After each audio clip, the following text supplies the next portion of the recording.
Кыргызстанда парламенттик шайлоого байланыштуу элдик толкундоолор президент баш болгон бийлик бутактарын кызматын тапшырып берүүсү менен жыйынтыкталды. Убактылуу өкмөт түзүлүп, мамлекет башчылыгына жаңы адамдар келди. Бирок коомчулукта кайра эле эски саясатчылар мамлекетти башкарып атат. Жаштардын максаты орундалган жок деген сын пикирлер айтылып жатат. Жаштардын коомдогу орду кандай? Жаштардын максаты чынында эле ишке аштыбы? Мына ушул теманы тегерегенде бүгүн талкуу жүргүзөбүз. Эфирде Тараза программасы, аны мен Бексултан Калыбеков алып барам. Бүгүн бизде конокто жарандык активисттер Медербек Абдыманапов жана Улан Адышевдер. Куш келипсиздер, студиябызга куш келипсиздер. Эң биринчи эле суроо, Медер мырза, экөөңүздөргө тең багытталат. Баарыбыз билгендей, мына 5 октябрда парламенттик шайлоонун жыйынтыгына нааразы болгон тараптар, анын ичинде көбүнчө жаштар наразычылык билдирип митингге чыгышты. Элдик толкундоо болуп, бийлик бутактары толугу менен алмашты. Ушул окуяларга сиздерге кандай таасир берди? Жаштардын максаты ушул окуяларда орундалдыбы, сиздердин оюңуздар? Алгачкы кутмануу кечиңиздер менен абдан маанилүү суроо. Чындыгында 5 октябрдагы шайлоолордон кийинки төңкөрүштө бул ирет эң чоң ролду бул жаштар ойноду десек болот. Башында негизги жакшы ой болгон, жаштар өзүнүн пикирин билдирип, наразычылыгын билдирип, адилеттүүлүк издеп чыгышты. Бирок тилекке каршы, чындыгында сиз башында басып белгилеп өткөндөй, чындыгында жаштардын үмүтү толук аткарылган жок да. Себеби жаштардын ошол күнү чыккан жаштардын эң негизги идеясы бул люстрация болчу да. Мурдагы 30-40 жылдан бери иштеп келген, 20-30 жылдан бери иштеп келген эски саясатчылар мурда орун алмашып, бир позициядан тиги позицияда өтүп келаткан инсандар кетип, анын ордуна бир жаңы жүздөр келсе, жаңы жетекчилер келсе, жаңы жаштар келсе деген эң чоң ниет, максат бар болчу да. Бирок тилекке каршы ал максат толугу менен ишке ашкан жок. Себеби сиз мына башында темаңызда басып белгилеп өткөндөй, чындыгында бизде мурдагы эле жүздөр дагы мурдагы лента айланып, орун гана алмашып калды да. Анан басымдуу бөлүгү жаштар келип, ошол күнү шайлоодон нааразы болуп чыккан жаштардын, ошол элди толкундатып чыккан жаштардын, сап башында турган жаштардын көпчүлүгү бүгүн көмүскөдө калып кетти да. Анан бул боюнча дагы бир кененирээк ойлорубуз бар, максаттарыбыз бар, аны дагы кененирээк токтолобуз деген. Улан мырза, сиздин оюңуз? 4 октябрда шайлоодон кийин болгон окуялар, мен көз карашымда бул жаштар бизге эле деген максат эмес болчу, ал жерде болгону шайлоонун кайра башына өткөзүү деген талап менен чыккан да. Тилекке каршы ортодон башка эле бир күчтөр өзүнө ээлик кылып туруп, алгачкы баягы чыгып жаткан талаптарды, башка нерселерди такыр эле башка нукка буруйду да. Ошондуктан жаштар сөзсүз түрдө курал болуп калды. Түшүнүктүү. Бийликке жаштар келсин, сиз айтмакчы ошол люстрация керек бизге деп жаштар ошол митингде талап коюп чыгышкан.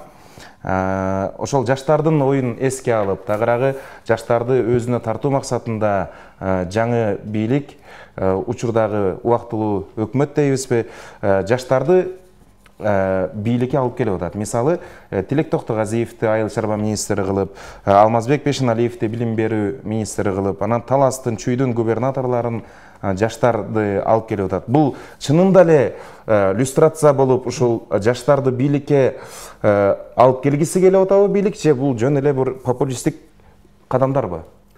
Эми биздин Кыргызстанда мындай саясий чечимдер, кызматка дайындоолор бизде мындай таң калыштуу эмес да. Бул анан мына сиз өзүңүз белгилеп өткөндөй, бул убактылуу өкмөт да, бул техникалык өкмөт.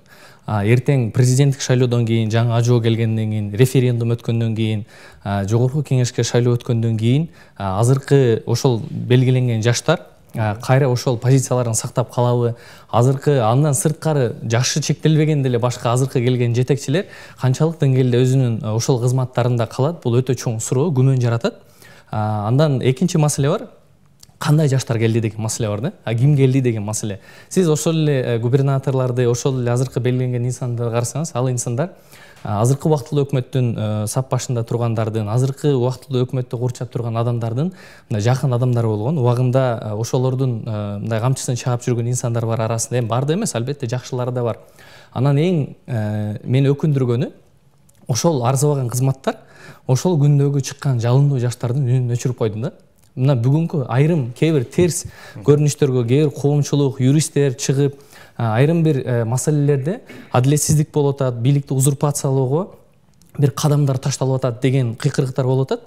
Бирок тилекке каршы ошол күнү чыккан, адилеттүүлүк издеп чыккан жаштар азыр бир арзыбаган айрым бир кызматтарда отуруп, алар тилекке каршы өздөрүнүн үнүн жоготту да.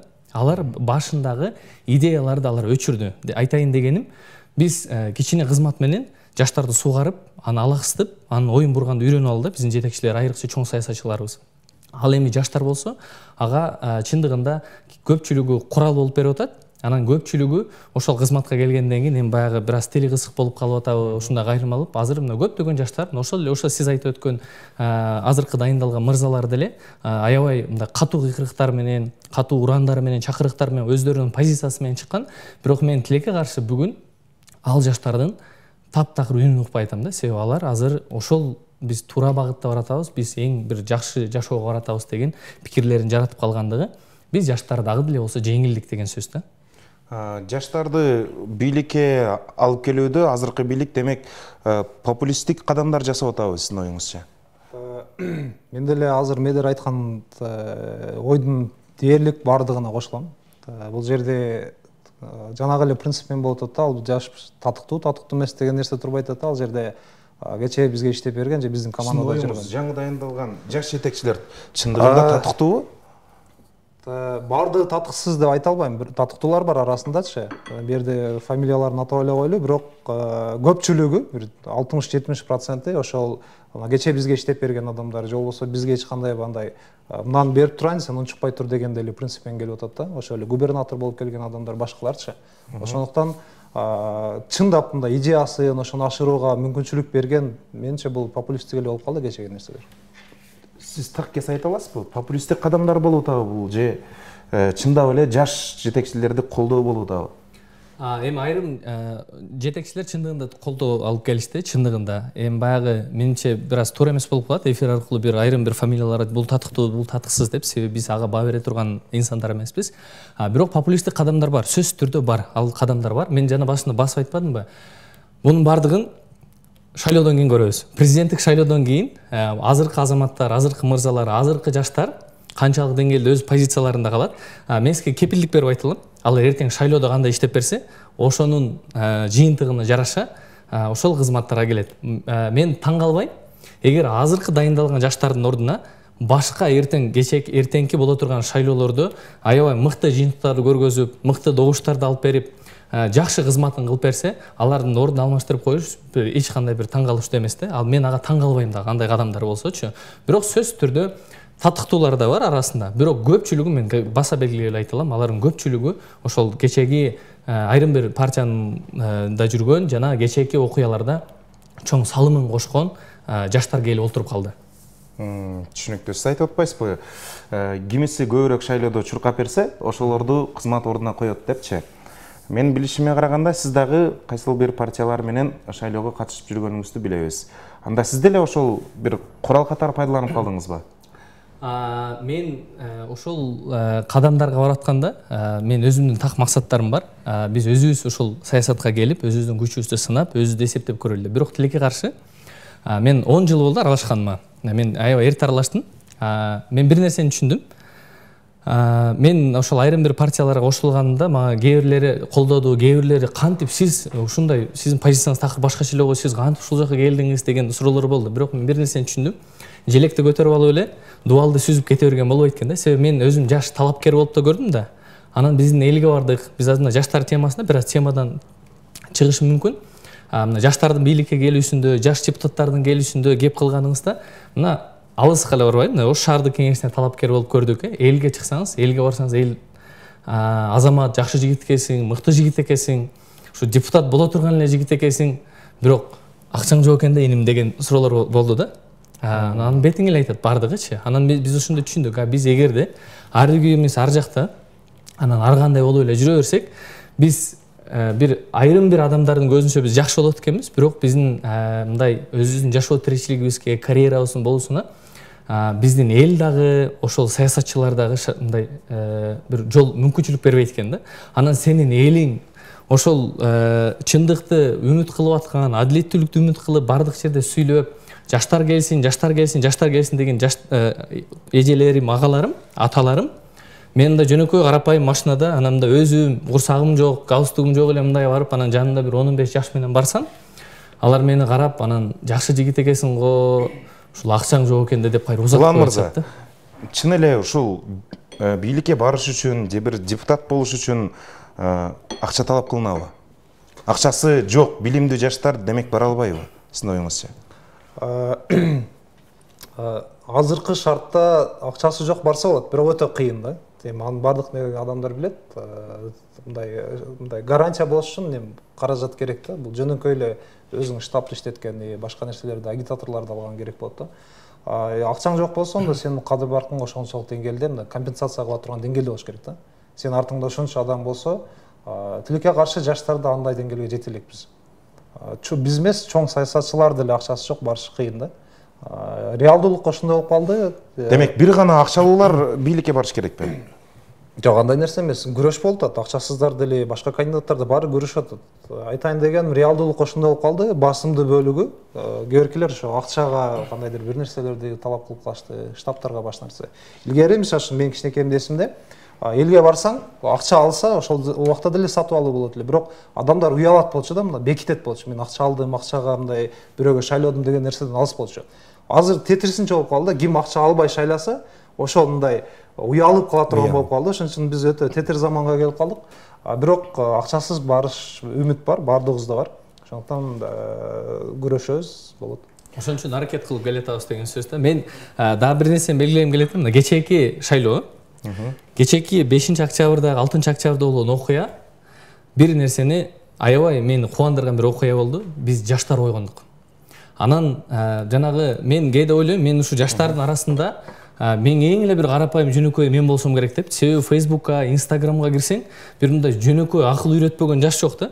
Анан кийин ар бир кадамын ушу сүрөткө тартып, Facebook'ка, Instagram'га жүктөп, буну кыйраттым, тигини кылдым, буну кылдым, мен кыйынмын деген жаштар аябай көбөйдү да. Айрыкча менин теңдештеримде, менин замандаштарымда. Анан ошол жаштардын бирикпесек, биздин колубуздан эч нерсе келбей тургандыгын кечээки окуялар көрсөттү да. Демек биз кечээки күндөн кийин мына биздин Бишкектеги, Нарын, Чүй, Талас, Жалал Абадтагы ушундай активдүү өзүнүн чөйрөсү жүргөн балдар, жигиттер көпчүлүгү биз жазыштык да, жеке баракчалык жазып, келгиле эми биригели, бирикпесек болбойт экен, бир команда болуп, эми өзүбүз чыгалы деген чакырыктар болду. Мен ойлойм, бардык нерсенин артында бир хикмат бар да, бир жакшылык бар.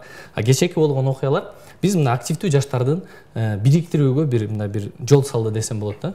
Урматтуу телекөрүүчүлөр, мен эскертип кетейин, бүгүн биз учурда жаштардын коомдогу орду кандай деген темада талкуу жүргүзүп атабыз. Анан атайын биздин коноктор дагы, мен дагы галстук такпай эфирге чыкканыбыз. Бул бүгүнкү эфир, бүгүнкү Таразда программасы эркин форматта өтүшүн айгинелейт. Ошондуктан сиздер дагы ушул жаштарга болгон, жаш активисттерге болгон суроолоруңуздарды биздин WhatsApp номерлору аркылуу берсеңиздер болот, жазып калтырсаңыздар болот, биз окуп беребиз. Медер мырза, бүгүнкү күндө жаштар саясаты деген барбы? Эгерде болсо, ага болгон бааңыздар? Мамлекеттик деңгээлде биздин жаштар саясаты абдан чоң аксап келет. Биздин тилекке каршы биздин маңдайыбызга илгери жанагы мурда 2010 жылкы окуялардан кийин жаштар министрлиги деген түзүлүп калган. Ал министрлик өзүнүн миссиясын түшүнбөй эле өтүп кетти, анын доору. Анын ал министрлик жоюлду. Натыйжасы жоюлууга алып келди. Аны агенттик кылып койду. Азыр бизде ушул дене тарбия, спорт жана жаштар иштери боюнча агенттик бар. Бирок тилекке каршы ал агенттик дагы бүгүн өзүнүн мындай чыныгы миссиясын түшүнбөй келет да, таппай келет. Жаштар саясаты деген эмне деген сөзгө токтололу да. Биринчи алга жаштар саясаты бул конференция, семинар, бирөөлөрдү үйлөп коюу, же болбосо бир жерде жаштар борборун ачып бир 10 компьютер коюп коюу эмес да.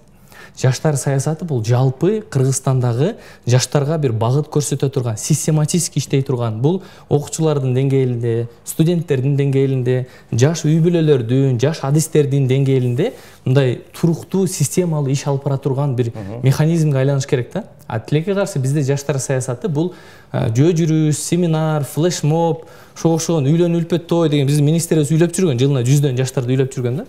Ошондой окуяга мындай ошондой бир нукка түшүп калды да. Анан экинчи маселе, мына караңыз, жаштар министрлиги ошол жаштар агенттигине жылына бир 20 миллионго жетпеген акча бөлүнөт да. Ал Кыргызстанда 35%, калктын 35%ны 18 жаштан 24-28 жашка чейинки жаштар түзөт. Биз мындай жаштары аябай көп. Ош шаарына карасаңыз, Ош шаарында 110 миңден ашык жаш бар. Айтайын дегеним, биздин мамлекеттик деңгээлде жаштарга көңүл аябай аз бурулат. Биз мындай жетимсиреп келебиз. Ошонун натыйжасынан вакуум пайда болуп, анын ордуну бейөкмөт уюмдар, эл аралык уюмдар, мамлекеттик эмес уюмдар ээледи дагы. Алар түрдүү мыкты иш-чараларды сонун долбоорлор ишке ашырып атат. Анан ага болгон көз караш жаштардын көптүгү ошол багытка бурулду дагы, эл аралык уюмдарга, бейөкмөт уюмдар менен иштешип калды дагы. Мамлекет тарабынан бир дагы бир мындай жаштарды кызыктыра турган бир жаштар саясатын жүргүзгөн органдагы мындай толук кандуу түптөлгөн эмес, иштей албайт. Анан жаштар министрлигинде иштеген адамдар өздөрү өмүрү жаштар саясатына бир көчөт эккен адамдар эмес. Алар мындай галстукту тагып кабинеттен чыкпай отурган адамдар да. Анан 7 область боюнча жаштар министрлигинде иштеген көп инсандар, агенттикте иштеген бир аксакалдар иштейт да. Анан ошонун айынан биз жаштар жетимсирип, ар кимибиз ар тиричилигибизди ар багытта кылып калдык да. Түшүнүктүү. Улан мырза, жаштар саясаты бүгүн кандай деңгээлде сиздин көз карашыңыз боюнча? Кыргызстанда жаштар саясаты мындай жокко эсе бар, бирок мындай чаржайт да. Мисалы шаардык деңгээлде өзүнчө бир жакка баш ийет, областтын деңгээлинде башка, бирок мындай бирдиктүү келечекке болгон бир видениясы менен жаштар саясаты жок бизде. Жана айткандай эле бейөкмөт уюмдар иш алып барат, шаардык жаштар иштери боюнча комитет атырат, бирок бирдиктүү жок. Жаштардын бардыгын бир жакка тарта турган андай көз караш жок. Экинчиден ошол эмнеге алып келет? Бүгүнкү күндө биздин жаштар бөлүнүп калат да. Кадимкидей эле бөлүнүп калат. Мисалы шаардык, айылдык, анан россиялык көз карашта, же батыш көз карашында, же болбосо ошол түрк көз карашында болупчу. Ошондуктан бул менин ойлойм, бирдиктүү жаштар саясатынын жоктугуна келип жатат. Ошол эле иш-чаралар өткөзсө, бейөкмөт уюмдар өткөзсө, көбүнчө бул шаардык жаштар катышат. Мисалы жаштар комитети өткөзсө, башка жаштар катышат. Мындай эки болуп өсөт да, эртең барганда бири-бирин жакшы түшүнбөйт да. Ошондуктан бирдиктүү жаштар саясаты керек. Медер мырза, биз айтып атабыз да, ушундай жаштар келбей калды, жаштар бийликке келе албай атат деп ооз менен сүйлөп айтып коюп атканыбыз менен, бирок иш жүзүндө жаштар өздөрү демилге кылып, өздөрү бир партияны түптөп, өздөрү чыккан мындай бир демилге менен чыккан жаштарды биз көрүп алган жокпуз да. Мисалы, ошол эле эски саясатчылардын артына жамынып барган жаш мыкты лидерлерди көргөнүбүз менен бир гана жаштардан куралган партияны биз көрө алган жокпуз да. Эмне себептен мына сиз деле саясатта жүрөсүз? Эмне себептен ал кадамдарга барган жоксуздар да? Туура суроо, чындыгында туура маселе. Ошол мен жанагы сөзүмдү улап кетким келет. Кечээки окуялар бизди ойготту да. Көп жаштарды ойготту. Ошол лидер жаштарды ойготту. Ар тармакта, ар партияда, ар тармакта, ар жээкте жүргөн жаштар кечээ ойгонду дагы, бирүүгө учур келгенин түшүндү. Анан биз эми канчалык баягындай кеп айтпалы, бирок бир аз реалдуулукка кайткыбыз келет. Биз мына азыр студиядан чыкканда эшикте чыныгы жашоо бар да. Анан шайлоодон сырткарда чыныгы жашоо бар. Мында Куранда дагы Кудай Таала айтат да, силердин пейлиңерге жараша падышаларды берем дейт. Анан Кудай Таала айтат, бир дагы Алла Таала бир коомду өзгөртпөйт дейт. Ал коом өзүн өзү өзгөртмөй сайын дейт да. Биздин коом бизге окшогон мындай жаштарды, акчасы жок, мансабы жок, лексустары жок, заңгыраган заводдору жок, жаштарды колдой турган биздин эл эми ойгонуп атат да. Мен башында белгилеп өтпөдүм, мен кээде ыйлагым келет ошол учурларды көрүп, мен апам менен тең адамдар подъездде отуруп, үгүт иштери менен барсаң, атыңды да суройт, сенесизби? Атыңды да суройт. Мына подъездин крышасын жабыш керек эле, колуңан келеби, келбейби дейт. Анан эже бир аз уксаңыз, кой бизге тигинин балдары бүтүрүп беребиз деген дейт, ошо менен сөз бүтөт да. Анан мен кээде мен ыраазы эле болом биздин бүгүнкү күндөгү саясатчыларга кээде, себеби биз демек ушуларга татыктуубуз депчи. Себеби биздин аң сезим, биздин элдин аң сезими качан 1000 сом, 2000 сомду үмүт кылып, же болбосо бул биздин көчөнүн баласы, бул байрак, буну менен жакшы мамиле кылып койсом, эртең бир кызматка коюп коюшу мүмкүн, балама өкүл ата болушу мүмкүн, кызыма өкүл ата болушу мүмкүн деген аң сезим чыкмай сайын бизге окшогон жаштардын келүүсү кыйын болгон да. Азыр буюрса мына бул процессте биз 30 эле жаштабыз. Биз бир балалуу, эки балалуу болгон бир жаш үй бүлөгө окшош өлкөбүз да. Биздин өлкөнүн жарандарынын аң сезими эми ойгоно баштады да. Азыр элдер акырындык менен ойгонду. Көрсө мындай билимдүү, тетик, мындай күчү бар, энергиясы бар, жеп жутпаган, мындай ыйманы, жүрөгүндө ыйманы бар адамдарды, жаштарды шайласак гана бизден өлкө өнүгөт экен деген бир 100%дын 20% бүгүнкү күндө ойгонуп калды. Мен үмүт кылам, буюрса мына ушул окуялар түрткү болуп, биз мына Улан Досумга окшогон досторубуз менен баардыгыбыз биригип, буюрса биздин өзүбүздүн ниетибиз бар, буюрса кийинки жогорку кеңештеги шайлоолорго биз жаштар өзүбүз чоң бир күч болуп чыгабыз. Мен бул эфирдин аягында эгер мүмкүнчүлүк берсеңиз, элге да бир кайрылуубуз бар жаштардын атынан. Ошондо да кененирээк токтолуп айтам. Бирок буюрса сиз айткан күнгө биз баратабыз. Улан мырза, айтсаңыз, Мейдар мырза айтып атпайбы? Ушундай жүрөгүндө ыйманы бар, билимдүү патриот жаштарды колдобой, үйүбүздүн тамын өзгөртүп бергендерди, жолду оңдоп бергендерди колдоп атат. Ушул коомдук аң сезимди кантип өнүктүрөбүз, кантип өстүрөбүз? Бул берки иллюстрация темасы менен байланыштуу деп ойлойм да. Иллюстрация бул мындай шайлоо түрүндө болуш керек да, жасалма түрдө болуш керек. Мисалы үчүн эптеп эле жаш деген критерий менен бирөөнү алып келген туура эмес да. Ал үчүн ар ким аралашып, ошого өзүн көрсөтүп, мындай чыныгы бир конкуренция менен кеш керек жаштар делечи. Коомдун эмесинен бул мындай түгөнбөй турган процесс да бул. Мисалы үчүн 10 жыл кылабыз, анан өзгөрүп кетет турган нерсе эмес да. Балким мына Мейдар экөөбүздүн өмүрүбүз деле жетпейдир. Бизден кийинки поколение, андан кийинкилер деле бул нерсе менен күрөшө берет да. Анткени бир нерсе актуальный болуп туруп, эртеси ал өзгөрөт да, жаңы нерсе актуальный болуп калышы мүмкүн. Ошондуктан ар бир саясатчы же болбосо таза иштейм деген адам аракет кылыш керек. Таза нерсени айтыш керек. Мисалы үчүн таза шайлагыла, идеялар менен көрсөткөн аракет кылыш керек, иштер менен көрсөткөн аракет кылыш керек. Башка жол жок эми болчу. Акыры 55 менен аяктаган абонентибиз бизге суроо салыптыр. Ассаламу алейкум, жаштар дейбиз, бирок жаштар акчалууларга алданып калып атпайбы дейт. Жеке өзүңүз деле ушул партияга мүчө болгондо мындай акча маселеси кандай болду? Туура ошондой учурлар дагы бар. Жеке мен неме позициямда болсо, менде андай позиция болгон эмес. Себеби мен өзүм ушул Ош шаардык кеңешине талапкерлигимди койгом. Азыр биз билебиз, биздин мыйзам боюнча мурдагыдай мажоритардык система жок. Бир партия менен кое албайсың. Өзүң жалгыз кое албайсың. Кааласың, каалабайсың, сен бир партияга пропорционалдык система болгондуктан бир партияга мүчө болгон туура келет.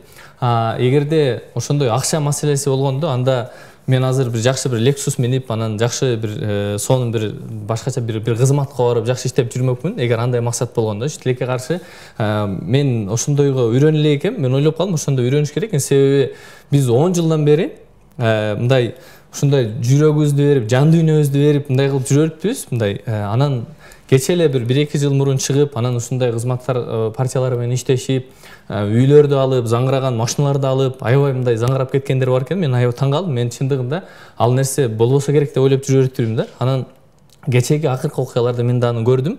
Тилекке каршы андай учурлар бар.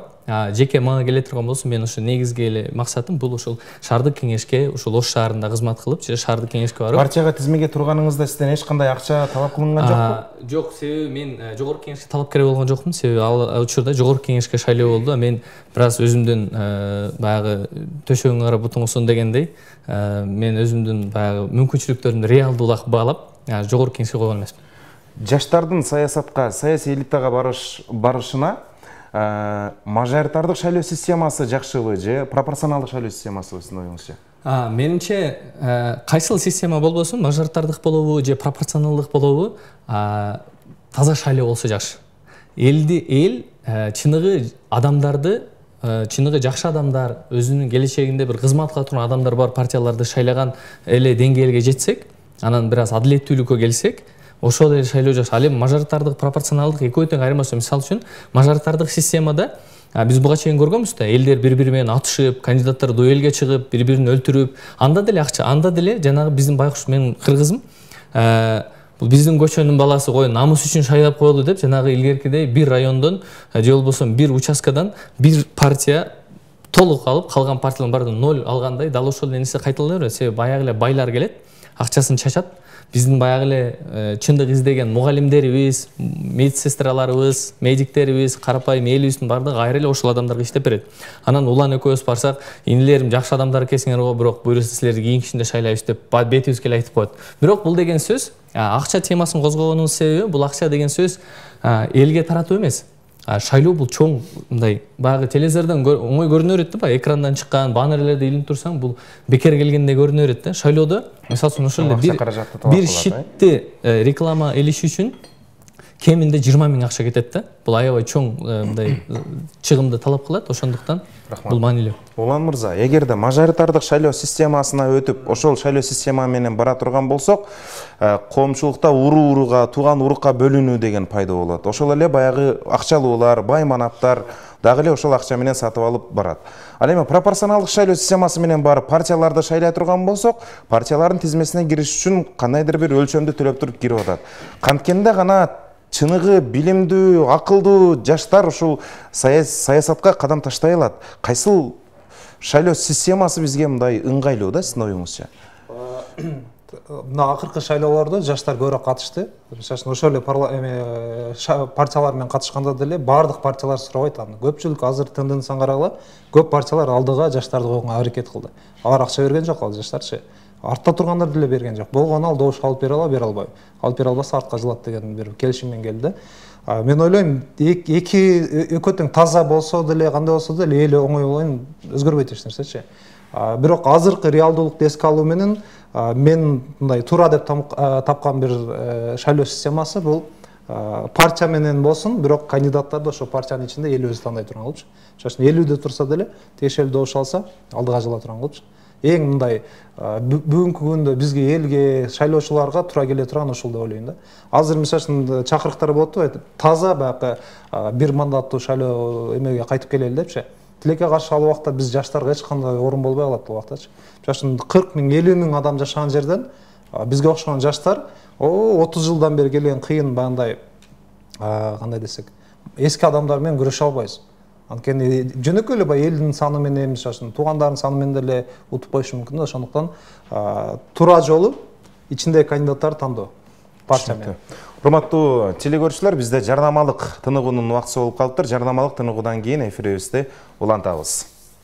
Урматтуу телекөрүүчүлөр, биз программабызды улантабыз. Эске сала кетсем, бүгүн биз учурда жаштардын коомдогу орду кандай деген темада талкуу жүргүзүүдөбүз.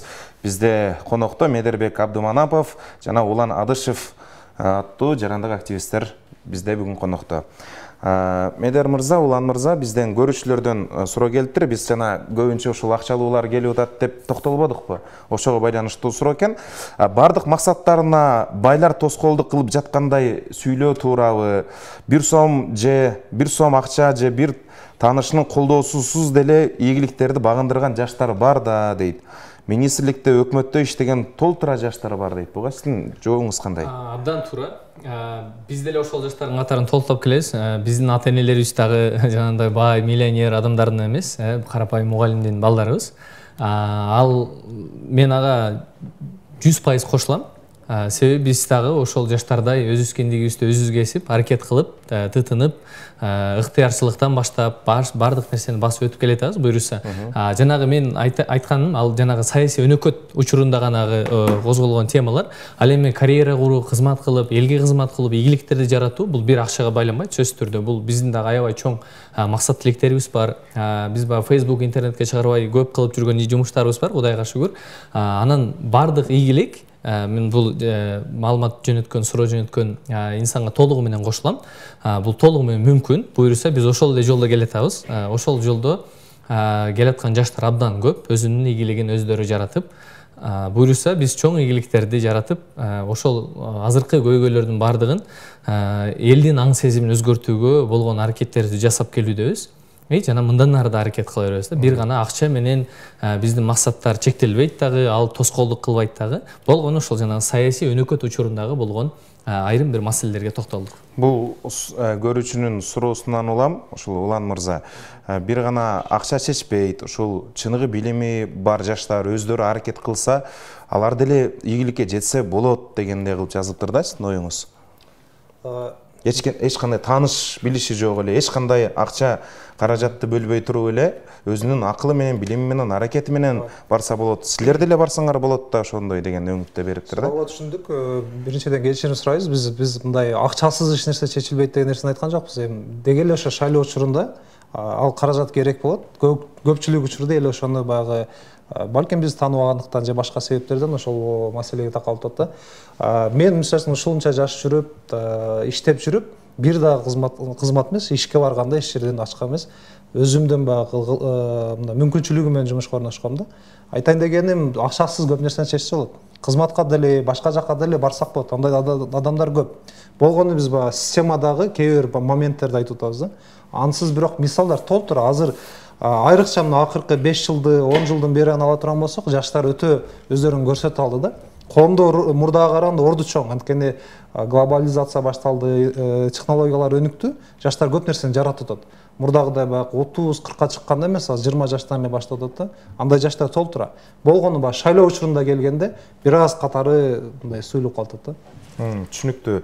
Медер мырза, биз жаштар келиш керек, жаштар ушундай бир мамлекетти башкарууда жаштардын дагы салымы болуш керек деген үмүттү айтып атабыз да. Суранычы, бирок мына Улан мырза айтмакчы, акыркы 10 жылда ушул бийлик бутактарына, ушул айылдык кеңештин депутаттык талапкерлигине көбүнчө жаштарды көрүп атабыз. Бирок ушундай фактылар бар. Айрым айылдык кеңешке шайланган жаш депутаттар, баягы кыргызда макал бар го, баланын иши чала депчи. Тажрыйбанын аздыгынанбы же канынын суюктугунанбы, тескерисинче чоң айылдык кеңештин депутаттарынан караганда жаш айылдык кеңештин депутаттары тез алданып калып атат, тез акчага сатылып кетип атат да. Сиздин көз карашыңыз булай? Мен жаштар деген маселени козгогондо, мен жана башында айтпадым, кандай жаштар келди депчи. Мен мойнума алам. Балким алардын катарында мен да болуп калышым мүмкүн, мен өзүмө баа бере албайм. Азыркы күндө мындай баягы кооз сөздөр менен бир кичине нерсени үйрөнүп алып, мен кыйраттым, мен момча кылдым, тигинчи кыла бердим деген жаштар дагы миңдеп саналат. Мен андай жаштар бар экенин толук мойнума алам. Сиз айтып өткөндөй, жаш кызматка келген, жаш жетекчи болгон, бирок натыйжа көрсөтө албаган, уят болгон, же болбосо чындыгында ошол анча-мынча арзыбаган акчага алданып кеткен жаштар дагы жок эмес да. Ошондуктан мен көпчү мына жаштарга чыгып семинар, тренинг өткөндө көбүнчө ушул убакыт, баалуулуктарын, билим жөнүндө кеп кылганда дайым айтам. Ушундай учурлар бар. Убакыт бизди мындай жиликтеп, устукандап койгон да. Арабтардын жакшы сөзү бар да. Убакыт бул кылыч сымал дейт да. Эгер сен кеспесең, убакыт сени кесет деп. Мен жаштарга көп айтам, өзүм досторума, энелериме. Убакыт бизди устукандап, мындай кудаларга тарта турган кылып койгон да. Себеби биз ушунча жашка келип, мындай чоңдогон ийгиликтерге жете албадык. Элементарно биз таза орус тилинде сүйлөй албай калдык да, сүйлөштү билбедик. Балким биз буга чейин таза англис тилинде сүйлөп калсак болмок да. Ушундай учурлар бар. Популисттик көз караштагы жүргөн жаштар дагы толтура. Ошондой сиз айткан ошо айылдык кеңеш мындай турсун, биздин мына шаардык кеңеште эле карап көрсөңүз, шаардык кеңеште өмүрү оозунан сөз чыкпаган жаштар бар. Мына 30-35 жаштагы менин агаларым бар. Мына кечээки акыркы окуяларды да көрдүк. Алар бир күндө, бир түндө өзүнүн ойлорун өзгөртүп, бир токтомду кабыл алып, анан эртеси күнү кайра бир буйрук келген эмне болгон, эртеси кайра ошол эле состав бир эч нерсе болбогондой өзгөртүп берди. Мен билбейм, кийин алардын колун кантип кармап, кантип жүз көрүшөбүз, бирок андай жаштар бар, толук кошулам. Түшүнүктүү. Мен статистиканы айта кетейин. Мыйзам боюнча 14 жаштан 28 жашка чейинкилер жаш деп аталат. Ош шаарында 172 миңден ашуун жаштар жашайт. Бул официалдуу түрдө маалымат. Алардын ичинен 7 жашка чейинки балдар 23 миңди, же калктын 15,3%. 7 жаштан 18 жашка чейинки балдар 60 миңди, башкача айтканда 21,9%ды түзөт. Ал эми шаарда 65 миңден ашуун студент бар.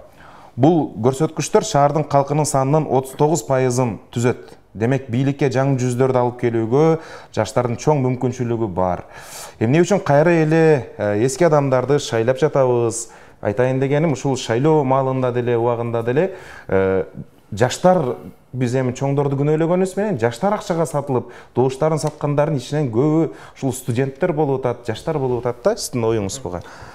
Мен башында айткандай, жаш деген критерий менен алып келбешибиз керек да. Жаш болобу, башка болобу, мындай татыктуу эмес, ошо менен келиш керек да. Жашты эле алып барып алсак, биздин ошол мындай жөн эле эптеп эле алып барып алганыбыз азыркы чоңдордон эч кандай айырмабыз болбой калат. Ошондуктан бышып, өзүнүн идеясы менен мындай сапаттуу келиш керек да. Ошондо бир нерсени өзгөртө алабыз.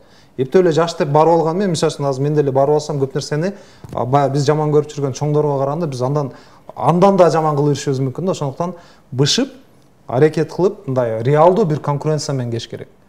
Эмне үчүн мурдагы эле адамдар тандап атабыз дегенде, бир эме бар. Бир эле жаштарда эмес, баардык биздин элибизде мындай анализ кылып тандашты билбейбиз да. бир нерсени айтып койсо ошого ишенебиз да кете беребиз. Жөнөкөй эле мисал интернеттен мына ичинде алтын бул адам мындай экен деп койсо болду, ишенип кете берет. Эч ким аны талдабайт, издебейт. Же болбосо бир адам жөнүндө айткан сөздөр болсо, ошого ишенет да башкаларга бөлүшүп кете берет. Ар бир адам өзү шайлоолордон мурун, тандагандан мурун азыр интернет деген нерсе бар. Google'дан издесе болот, башкадан издесе болот. Талдап, анализ кылып, анан кийин мындай контекстти толук түшүнүш керек да, анан кийин анан бир адамга добуш бериш керек. Биздин чоңдордун арасында баардыгы татыксыз эмес, татыктуулар деле бар. Болгону бизде азыр мындай аралашып кетти дагы. Анан эл да анализ кылууда бир аз кыйналып аткандыктан көп учурда алданып калып атат. Мына эгемендүүлүктү алгандан бери мына 29 жыл, 30 жыл болуп атат. 30 жыл аралыгында мамлекет жаштар үчүн эмне кылды деген суроону эмес, жаштар мамлекет үчүн эмнени кылып атат деген суроону бергим келип атат да, Айдар мырза сизге. Мен азыркы күндө мына акыркы 10 жылда мен сыймыктануу менен айтылам. Азыр жаштар мамлекет үчүн аябай чоң нерсени кылып атат да. Мына чет өлкөдөн окуп келген жаштарыбыз бар, агаларыбыз бар, миллиондогон инвестицияларды тартып, чоң бир жеке мектептерди билим берүү жаатында Кыргызстанды дүйнөгө таанытып, мына мисалы IT тармагында мына бүгүнкү күндө биздин Кыргызстан IT тармагында аябай алдыга баратат да. Мына Бишкекте аябай чоң IT академия бар, Ош шаарында IT академия бар. IT сферада биздин Кыргызстанда отуруп дүйнөнүн башка өлкөлөрүндөгү ири компанияларды кызмат көрсөтүп, алардын ишин жүргүзүп алдыга чыгарып аткан.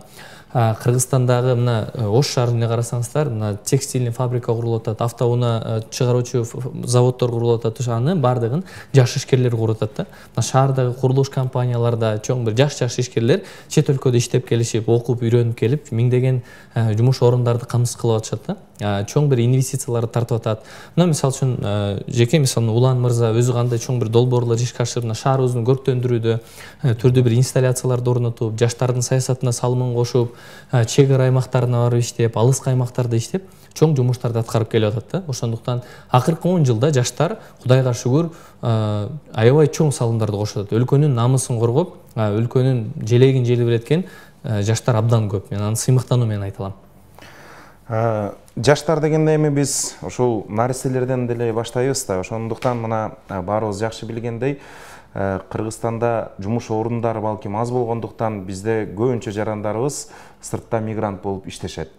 Ошол мигранттар ал жакта иштегени менен бул жакта алардын балдары кароосуз калып кетип атат. Тай энесинин, тай ата, чоң энесинин колунда.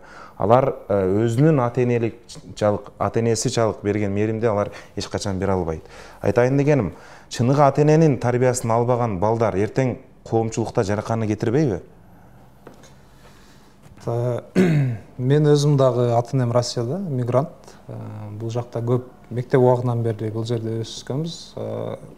Албетте бул мындай келечекке көп таасир этет. Баардыгына эмес го, бирок көпчүлүк жаштарга. Анткени кимдир бирөө чоң атасынын, чоң энесинин колунда, кимдир бирөө башка туугандардын, кимдир бирөө эч кимиси жок, өздөрүн карап өсүп аткандар болот да. Сөзсүз түрдө тарбиянын орду башка.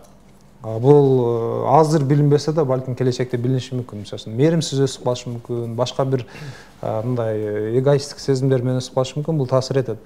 Аны кантип чечүү жолу боло турган болсо, эми мамлекеттин күчү жетпесе, медерда кийин толуктап айтса керек, идея көтөрүлгөн ошол ал жакта жүргөн биздин мигрант бордошторубуздун бул жакта балдарына кандайдыр бир мындай бир эле чет өлкөлүк гранттарды күтүп отура бербестен өзүбүзчө бир иштерди аткарганга багытталалы депчи.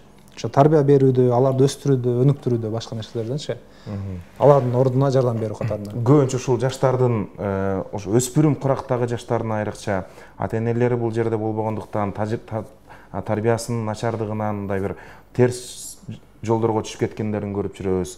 Анча суицидке баргандарын көрүп жүрөбүз да. Буга көз карашыңыз кандай, Айдар мырза? Кантип алдын алсак болот? Бул өтө орчундуу суроо, чындыгында бул жүрөктө өйгөн суроо. Тилекке каршы биздин өлкө социалдык абалыбыз, экономикалык абалыбыздын каржы булактарыбыздын аздыгынан бүгүн миллиондогон жарандарыбыз миграцияда. Мен ошол жаштар менен, мектеп окуучулары менен, айрыкча алыскы региондордо жашаган жаштар менен иштешем. тилекке каршы чындыгында азыр көптөгөн миңдеген өспүрүмдөр, миллиондогон өспүрүмдөр ата энеге болгон кусалык менен бир өксүк менен өсүп келүүдө да. Ошол тагасынын, тайкесинин колунда, чоң энесинин колунда эң адам баласына мындай бала кезинде фундаменталдуу бериле турган бул мээрим мындай суусап өсүүдө да балдар. Анан экинчи эң жаман жагы азыр жаш балдарда ата эненин колунда чоңойбогон, бирөөнүн колунда, тайкесинин колунда, чоң энесинин колунда же чоң апасынын колунда чоңойгон балдардын, кыздардын өзүнө болгон ишеними жоголот. Аларда эрктүүлүк жок болот да. Себеби алар өзүнүн мен ката кетирсем, мага болуша турган атам бар же апам бар деген сезим жок чоңоюп атышат. Анан келечекте сиз айтып өткөндөй суицид, башка нерселер абдан көп болууда. Биз азында Улам мырза экөөбүздүн жакшы бир жакында буюрса баштап атабыз. Демилги биз атайын. Билесиздер, бизде чет өлкөлүк донорлор тарабынан каржыланган көптөгөн долбоорлор бар. Эми качанга чейин биз антип эме кылабыз. Ошондуктан азыр биз бир ушуну иштеп чыгып атабыз. Буну системалуу, прозрачный кылып, атайын ушул мигранттардын балдары менен иш алып бара турган, алардын билим деңгээлине, алардын лидерлик сапатын, тил үйрөнүү, өзүнө болгон ишенимди күчөтүү багытында иш алып баруу үчүн бир фонд ачып атабыз. Буюрса бир жарым жылдын ичинде аны аягына чыгарып, ошо мигранттардын балдарына кам көрүү багытында иш алып барабыз сөзсүз түрдө. Акыркы 10 жылда жаштар парламенти деген түзүлдү, жаштар комитети деген түзүлдү. Аны мына жаштар комитетинде мурун иштеп кеткен адам катары аны жакшы билесиз. Азыркы жаштар комитетинин ишмердүүлүгүнө кандай баа бере аласыз?